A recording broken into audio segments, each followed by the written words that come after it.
The story of Fantastic Four mirrors the origin of the Fantastic Four, and it also mirrors, obviously, the movie, which is coming out. So it was really an exciting time for us because we were able to both recreate some of the beginnings of the Fantastic Four, their origins, that really came from the comic books originally, follows it fairly closely, but also get into what they're doing with the movie. The Fantastic Four is made up of, obviously, 4 characters. You have Reed Richards, who is the sort of the parental, he's the dad of the family in a lot of ways. He's sort of quiet, scientific, very reserved. He has a relationship with Sue Storm, who is the sister of Johnny Storm. So there's a brother and sister. They have their sibling rivalry going on. Johnny, obviously, is the flame guy. He's a hothead. He loves fast cars and women, and so he's obviously very interesting to a lot of people. And then you have Ben Grimm, who is the sort of the solid, stoic type, and really like the good guy, the really tragic story when he turns into his rock self. And he also has a crush on Sue, and he's longtime friends with Reed. We started with the story. We used the movie as inspiration to springboard off of, and all the comic books as well. We were really able to do that because of the way we pull many heroes into all the levels. Probably the most famous from the very beginning is Mole Man, and he has a mole creature that he brings up out of the ground in New York City. That's actually the cover for the very first issue of Fantastic Four. We have a interesting cameo then by Puppet Master, who then becomes a key character in one of the missions throughout the game. He's Alicia Master's father or stepfather. And that provides a lot of the players with some of the rich content with the history of Puppet Master with Fantastic Four. We brought in Diablo, Mole Man, Annihilus, Doom, Blastar. We brought in a ton of F4 villains, including their subservient minions. A lot of the classic villains, we brought them back and redesigned them, which was a lot of fun to go and look at the old 70s and 60s outfits that are just spandex and crazy things coming off their head. And look and see what we can do to make it more modern. The origins of the Fantastic Four, they started as normal people, but they went out into space and got bombarded with cosmic energy, and they started transforming in their own unique way. The way that the game starts, actually, is you start as you're discovering the power. All of the players' powers combined. Sue can freeze guys and Johnny can fireball them, or there's certain monsters where Sue will have to freeze their hands down or Johnny have to light them on fire to expose vulnerabilities. Also, the way the teammates interact is they also buff one another, so Sue can put a force shield to protect someone, or Johnny can put a ring of fire around them. Ben can call a shockwave to knock guys back around someone. Reed can heal other players. They also, all their combos interact with each other and combine into points and modifiers that help you advance throughout the game.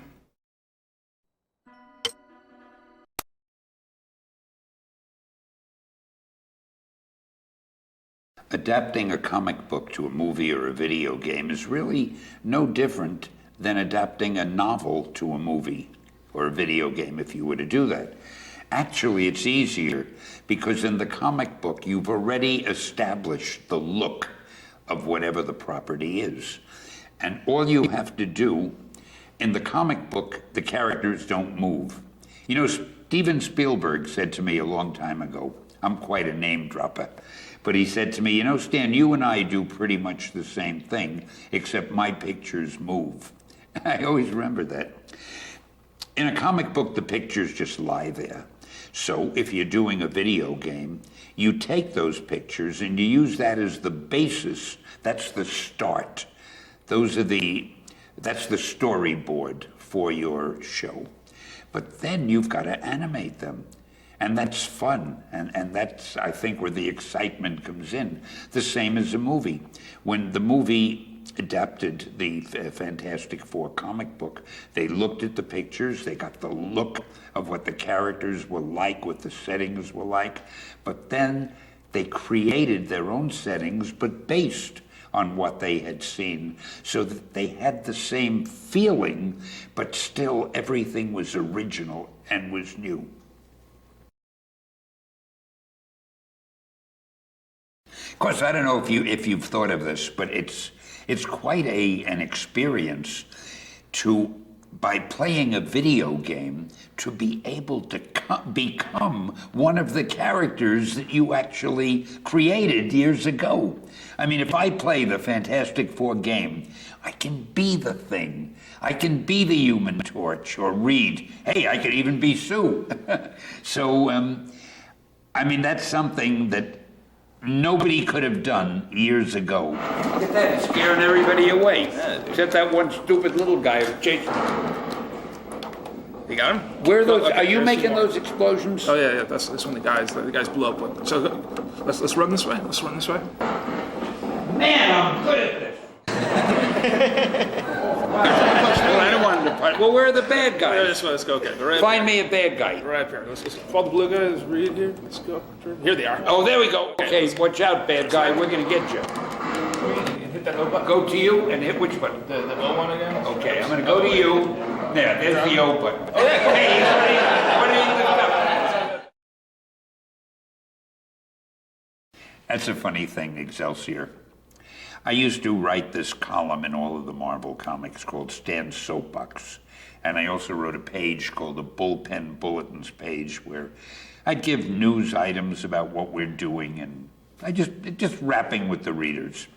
And I would end all the columns, I signed Stan, and you don't want to just say Stan, and you don't want to say yours truly or sincerely yours, it sounds so stiff. So I'd end by saying hang loose, or face front, or enough said. Didn't matter what I signed those columns with. I noticed that the competition started using those expressions in their books. And I said to myself, I've got to think of something that they won't copy because one, they wouldn't know how to spell it, and two, they'd never know what it means. So I came up with the word Excelsior, which means upward and onward to greater glory.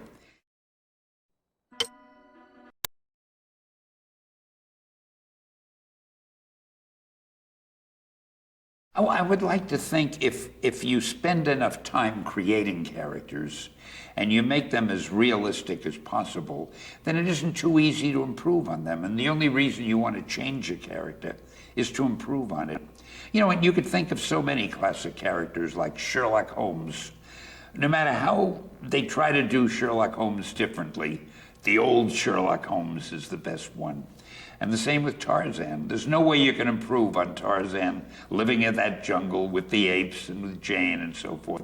So I would like to think that the Fantastic Four were just well structured. And of course, the way they were drawn by Jack Kirby, the artist I collaborated with, and I like to refer to him as the co-creator of the Fantastic Four, because without him, and without that magnificent artwork of his, I don't think it wouldn't have been the same thing. He brought those characters to life visually. And he was very consistent.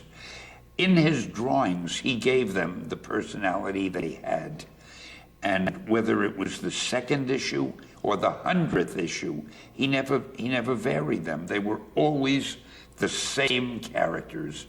So I think that Jack helped me to build such a solid foundation for these characters that it was just tough to change them as the issues went on.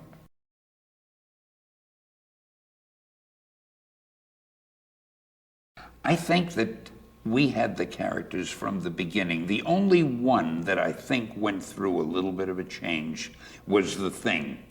As the issues went on, and I don't remember which one, maybe by the 5th issue or the 6th or the 4th something, we had him solid. But the first 2 or 3 issues, Jack was feeling his way with the Thing also. And it didn't take him long, though. But Reed was always Reed, and Sue was Sue, and Johnny. They didn't vary as the series went on, not when Jack was doing them.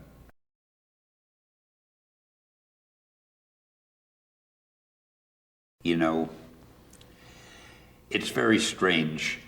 When you do a movie adaptation or a video game adaptation of something that was created 40 years ago, you can't do it exactly the same because it'll seem old-fashioned. Now, for example, when the Fantastic Four went up into space, the idea was that Reed Richards wanted to be the first one to reach the moon. Well, we've already reached the moon. So they had to make it a little bit different. And he and the other three were in one little ship. But of course, in the movie and in the game, it's a ship with another booster rocket and all that, and they go from one to the other. So you try to tell the story as closely as possible to the way it had been done originally, but you've got to make so many little changes to make it contemporary and to make it relevant to the people who are watching today. I think that the movie and the video game have done a wonderful job of making the FF belong to today's era without losing the feeling of what it had 40 years ago. Probably the best example is Sue's hairdo. She had a hairdo of the 60s. When we created her, Jack drew her wearing her hair the way women did then. Today, in the movie and in the video game, she looks like a girl of today. Now, that doesn't mean it's not faithful to the Fantastic Four. It's still the Fantastic Four. She's still Sue, but years ago she was very stylish. Today she's very stylish, but styles have changed. So the artists and the designers did a wonderful job by changing her the way they did. And people often ask me, well, aren't you offended or upset when that happens? And absolutely not, because it just shows that the people doing today's versions care about the product and they want to make it belong to the era that it's in.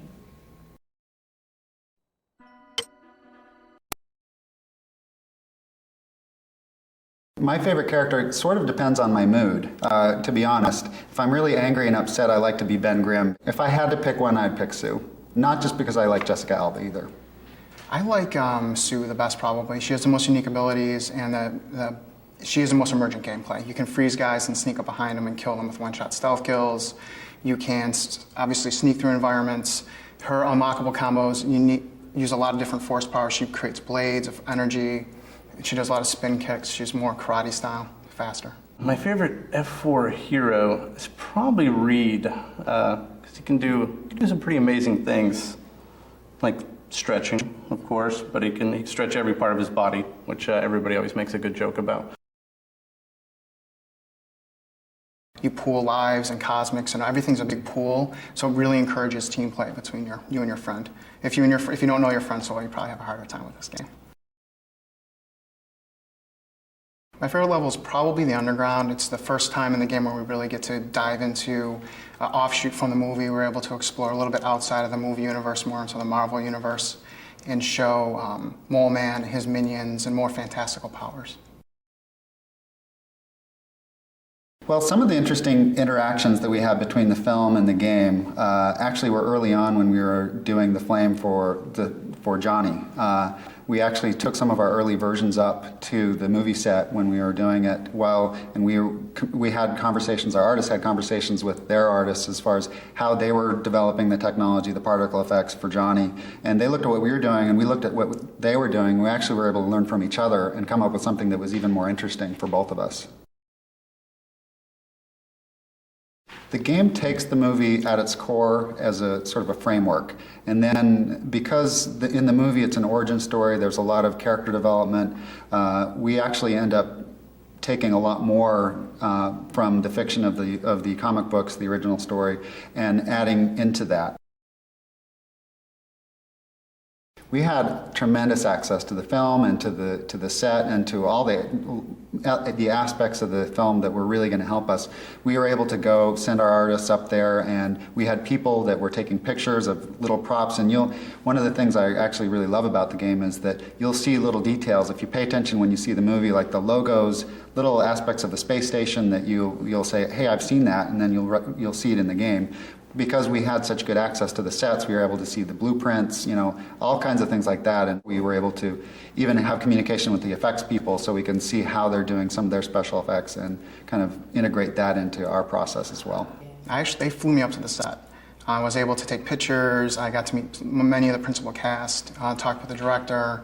Marvel was really helpful with giving us materials and sketches and movies and before they were released to anyone, and we were able to really study that and bring it into the game. What's really unique about our game is we took the story and just fleshed it out even more, and we went into the areas of the story in the movie you won't quite be able to see. Most of the people on the team were already fans of comic books when they got into it. So there was a little bit of research that needed to be done, but most of it we really knew, especially the current generation of the Fantastic Four comic books.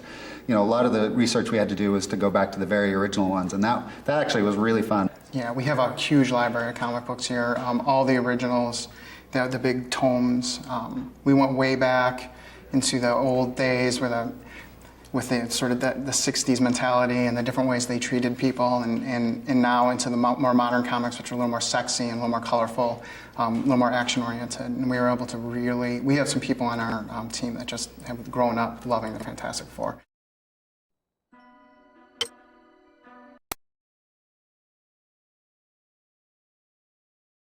No, they're all my favorites. I love Reed because he was so boring and so serious, and yet he was there in a pinch. You know, he was a true hero. Obviously, I love The Thing. I mean, he's got to be my favorite, I guess. But I love Johnny. I love the Human Torch, and I love the fact that he was always pulling tricks on The Thing, and he was always really not wanting to be a big hero. If only he could have been out with his girlfriends, he'd have had a better time. And Sue was great because she was as brave, as courageous, had as much power. That force field of hers saved them so often, and the fact that she could turn invisible, and I love that. I loved them all, but I guess The Thing was my favorite. I'm the smart one now. Yeah, I'm the dumb one. Hey, don't call my thing dumb. Here we go. Jump. I can jump on one. Watch me have him jump over there. Jump! This is fun. Jump! There we go. A giant Jump. spider to fight. Oh, okay. Now let's get that. Do you want to handle him first, and I'll be back up for you? Yeah. Go ahead. I'll cover you from here. All right. I'm going to hit somebody. Yeah, I'm hitting him hard. Who am I hitting hard? You're hitting that tree. Well, boy, that tree isn't going to mess with us anymore. All right, back we go. Oh, now you had The Thing jump. Yeah. Wait a minute, why does he jump further than Reed? You picked a better character. He's got bigger leg muscles. That's the Hulk. Oh, well, he does too.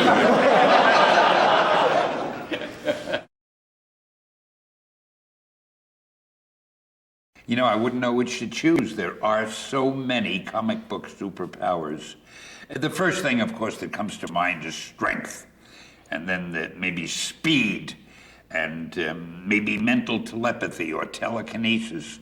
I mean, how do you know which is the best? Maybe the one I'd pick would be immortality. Probably to a young kid, the first thing he'd think of would be, I want to be strong. Maybe as you get older, you say, I'd like to be as smart as Reed Richards. And maybe at some point you say, oh, if I could only fly through the air like the Human Torch. So it depends on what stage of life you're in.